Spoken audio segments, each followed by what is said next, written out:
Amerika Birleşik Devletleri ilk kez bir astronotu Ay'a gönderili ve Ay'da ilk ayak izi bırakılalı neredeyse 55 yıl oldu. Apollo 11'in yerine getirdiği görev hem Amerika hem dünya tarihi için bir dönüm noktası oldu. Peki gerçekten de olmuştu?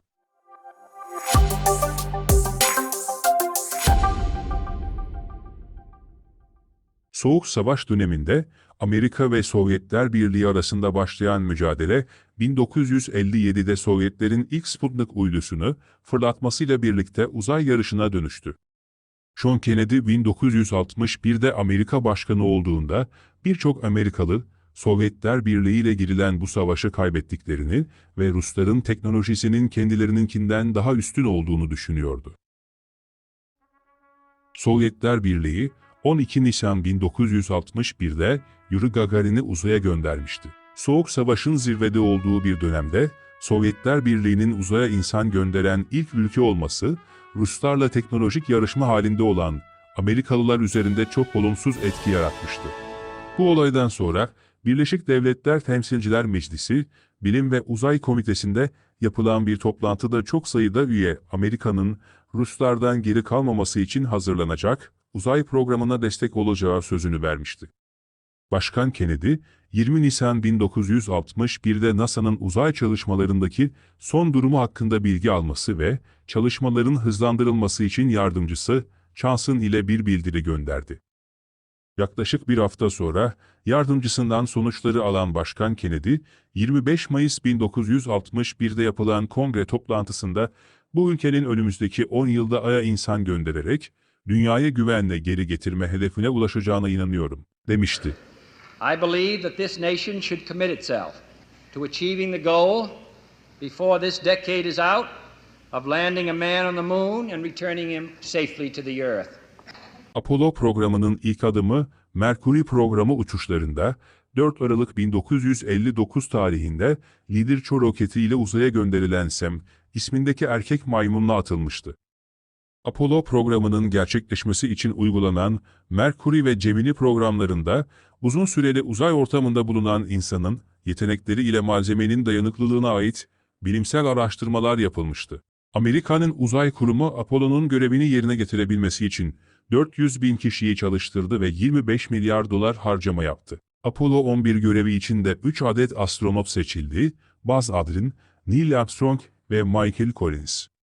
Saturn 5 isimli güçlü roket, Apollo'yu ve üzerine yerleştirilen Ay kapsülünü uzaya çıkardı. Plan, Dünya'nın yörüngesini kullanarak Ay'ın yörüngesine ulaşmak ve ardından Armstrong ve Aldrin'in Ay kapsülüne geçmesiydi. 20 seconds and counting. 11, 10, 9, ignition sequence start.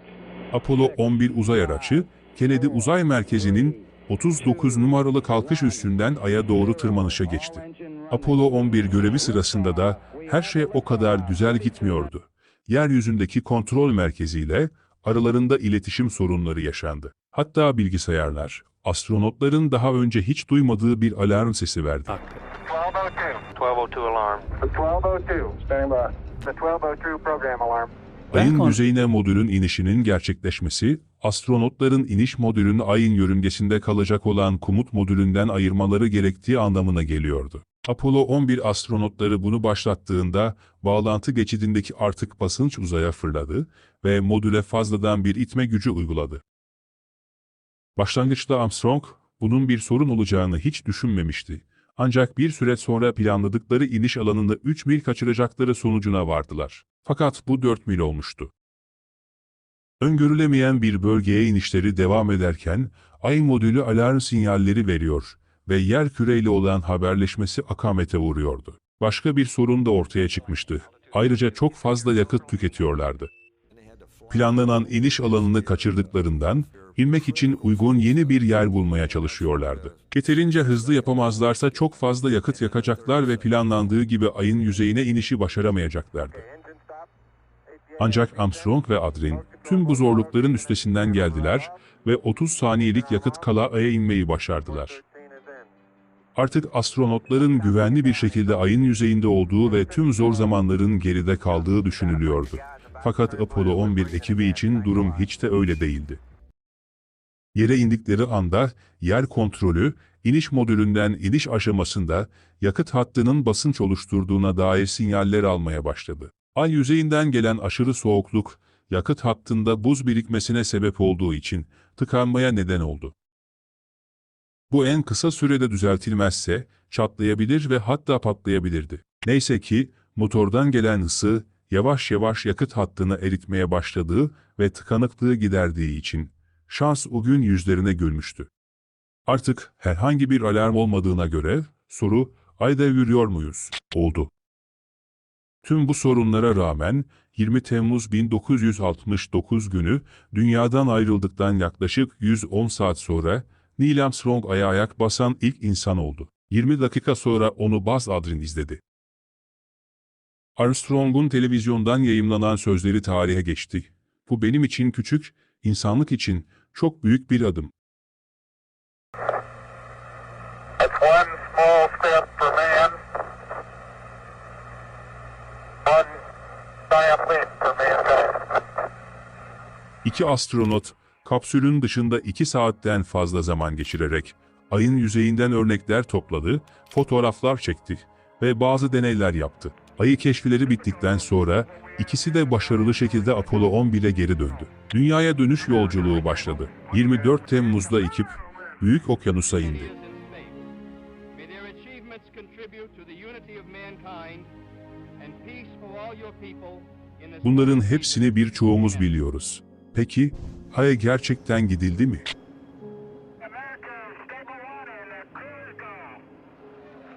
Amerikan Uzay ve Havacılık Dairesi, NASA'ya göre yapılan anketlerde Ay'a inişin sahte olduğuna inananların oranı %5 civarında. Bu oran düşük olsa da bu konudaki komplo teorilerini hayatta tutmaya yetecek düzeyde. Ay'a inişin gizli bir stüdyoda çekildiği ve gezegenimizin uydusuna ayak basılmadığına dair komplo teorileri bu tarihi görevden kısa bir süre sonra ortaya çıktı. Apollo 11 görevinin aslında Amerika hükümetinin Sovyetler Birliği ile uzay yarışını kazanmak için sahnelediği bir aldatmaca olduğuna dair komplo teorileri 1970'lerin ortalarından itibaren rağbet görmeye başladı. Bu komplo teorisinin en büyük argümanlarından bir tanesi, Amerika bayrağının rüzgarda dalgalanıyormuş gibi göründüğü ikonik kare. Apollo 11 görevinden paylaşılan fotoğraflarda Amerika bayrağına baktığınızda rüzgarda dalgalanıyormuş gibi görünüyor. Peki ama Ay'da rüzgar olmadığına göre bu nasıl olabilir? Amerikan Astronomi Derneği basın sözcüsü Rich Frankenberry, söz konusu bayrağın sıradan bir bayrak olmadığına dikkat çekiyor, NASA'nın astronotların yanında götürmesi için özel bayraklar tasarladığını aktarıyor. Frankenberry tarafından yapılan açıklamaya göre, bu bayrakların içinde bayrak direğinden dışarı çıkmalarını sağlayan yatay bir çubuk vardı. Apollo 11 astronotları çubuğu sonuna kadar uzatmakta zorlandı ve resimlerde bu, bayrağın rüzgarda dalgalanıyormuş gibi görünmesini sağlayan bir etki yarattı. Ay'a ayak basıldığını reddedenlerin kullandığı diğer görsel ipucu da gökyüzünde hiç yıldız olmaması. Peki neden? Teknoloji Enstitüsü'nden astrofizik profesörü Bilan Koberlin, Ay'ın yüzeyinin güneş ışığını yansıtması nedeniyle fotoğraflarda çok aydınlık gözüktüğünü açıklıyor. Aslında fotoğrafların ortak bir özelliği var. Aydınlık ve karanlık arasında aşırı bir kontrast.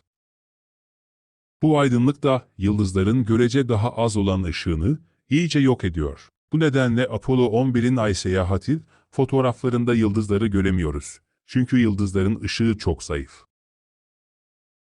Ay yüzeyinde çekilen karelerden bir tanesinde Armstrong'un adrinin siperliğine yansımasını net bir şekilde görebilirsiniz. Komplocular Armstrong'un bir kamera tutuyor gibi görünmediğini, bu nedenle fotoğrafı başka birinin çekmesi gerektiğini öne sürüyor. Ama bu doğru değil. Armstrong, sıradan bir el kamerasıyla Ay'ın yüzeyinde yürüyemezdi. Uzay giysisi giyen astronotun, rahat hareket etmesi için Ay'da kullandığı kamera, giysisinin ön tarafına, yansımada ellerinin olduğu yere monte edilmişti. Komplo teorisyenleri, insanların Ay'da bıraktıkları ayak izlerini de hedef alıyor. Ay'da nem olmaması nedeniyle, Buzz Aldrin'in ayak izi gibi sembol fotoğrafları çekmenin mümkün olmadığını savunuyorlar. Ancak Arizona Üniversitesi'nden Profesör Mark Robinson bu durumu da bilimsel bir açıklamayla çürütüyor. Ay yüzeyi regolit adı verilen bir taş ve toz tabakasıyla kaplı. Bu yumuşak bir tabaka ve üzerine basıldığında kolayca sıkışıyor. Robinson, Ay'da atmosfer ve dolayısıyla rüzgar olmadığı için ayak izlerinin milyonlarca yıl olduğu gibi kalacağını da vurguluyor. İşte bir gözde komplo teorisi daha, dünyanın etrafına radyasyon kuşakları, astronotları öldürürdü. Van Allen kuşakları diye bilinen kuşaklar, Güneş ve Dünya'nın manyetik alanlarının etkileşimi sonucu oluşuyor. Uzay yarışının ilk aşamalarında radyasyon, bilim insanlarının başlıca kaygısıydı ve astronotların ölümcül dozlara maruz kalacaklarından korkuyorlardı. Ancak NASA'ya göre Apollo 11 mürettebatı Ay'a yolculuklarında Van Allen kuşaklarında 2 saatten az zaman geçirdi ve radyasyonun maksimum yoğunluğa ulaştığı yerlerde sadece 5 dakika kaldılar, yani etkilenecek kadar uzun süre harcamadılar. Ay gözlem uydusu tarafından çekilen ve NASA'nın yayımladığı fotoğraflar Apollo 11'in iniş yaptığı yeri gösteriyor. NASA'nın 2012'de yayımladığı fotoğraflarda Apollo 11'in Ay modülü ve diğer bilimsel araçlarının kalıntıları görülüyor. 2009'dan bu yana Ay'ın yörüngesinde bulunan aracın çektiği fotoğraflar, Ay'a gerçekten gidildiğine dair güçlü kanıtlar sunuyor. Bir fotoğrafta Apollo 11'in indiği yerde yüzeyde bıraktığı izler, hatta Ay modülünün kalıntıları görülüyor. Hala ayakta olmayan tek şey bayrak, Buzz Aldrin'in modül kalkarken motorun egzozuyla devrildiğini söylediği bayrak. Komplo teorileri çürütülmüş olsa da hala çok popüler ve yaygın. Ancak gerçek şu ki Armstrong'un 20 Temmuz 1969'da Ay'a ayak bastığına dair yeterli bilimsel kanıt var. Komplo teorisyenlerine sıklıkla sorulan bir soru ise şu: tüm bunlar sahte ise Amerika ile Soğuk Savaş'ın tam ortasında olan ve Ay'a insan göndermek için çalışan Sovyetler Birliği neden bu komplo teorilerinin üzerine atlamadı? NASA'nın eski baş tarihçisi Robert Ay'a inmediysek ve bu sahte ise Sovyetler Birliği bunu ortaya çıkartacak kabiliyete ve motivasyona sahipti. Tek bir şey bile söylemediler. Bana göre bu çok güçlü bir kanıt diyor.